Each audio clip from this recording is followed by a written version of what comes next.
Uncle Michael's got Agent Orange, and Cousin Murray's in a coma. And Grandma got leukemia out of the blue. And Ray's wife watches soaps from her deathbed all day. And Luke would rather get shipped off to war than drive a semi like his dad.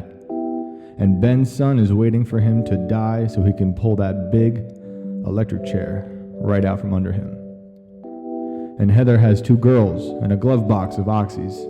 And Constance swiped a loaf of bread from the store while she was still mayor. And Sherry lost a knee and a hip and a hand to a horse.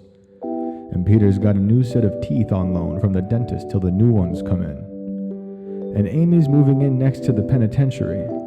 And Lyle's dad carries a Bible into court to show the judge they are God-fearing taxpayers capable of change. And there's a good laugh about a suitcase of stamps during Ken's eulogy.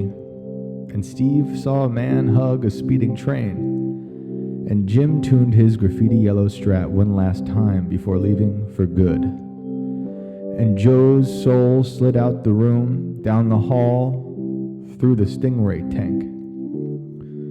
And Lex says someone's always got it worse. And Ryan found bones and receipts in the walls of the bungalow.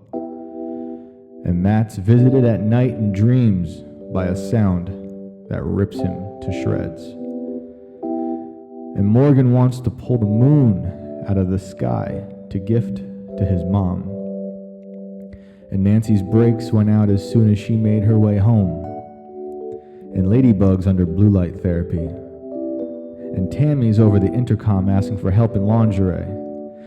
And the man without a name knows to ride his bike from the trees to the bank at 9 every morning to fill up on that free coffee. And Claudia swears she's from anywhere but Earth. And Dante used to dance up the sidewalks till someone threw him in a home to shrink, smaller and smaller, so small that nobody can follow his steps anymore. And really, it's a lot of us mistaking yesterday for a dream and today for a nightmare. I've always walked to the top of the landfill for the view, to see how the people are living on the other side of the river. When the sun sets, their windows facing west seem to burst into flame. I almost get crazy and wave my arms like, hey, save your souls. There are bats here at night that fly so low they could give haircuts. A bunch of us used to sleep on the landfill and melt our brains guessing theories of relativity and multiverse. Couldn't a bonfire be the birth of a star? This place used to feel like the last quiet hideout in town, a stopgap of time. That's before they built the tower up here that makes the landfill hum. A low, one-note droning that sings from the grass and never leaves the ear. I always thought it was to boost cell signal, but I still don't have any service around here. Thinking he might know, I made some remark about the tower to my dad. His new teeth were here and he was finally sounding like himself again.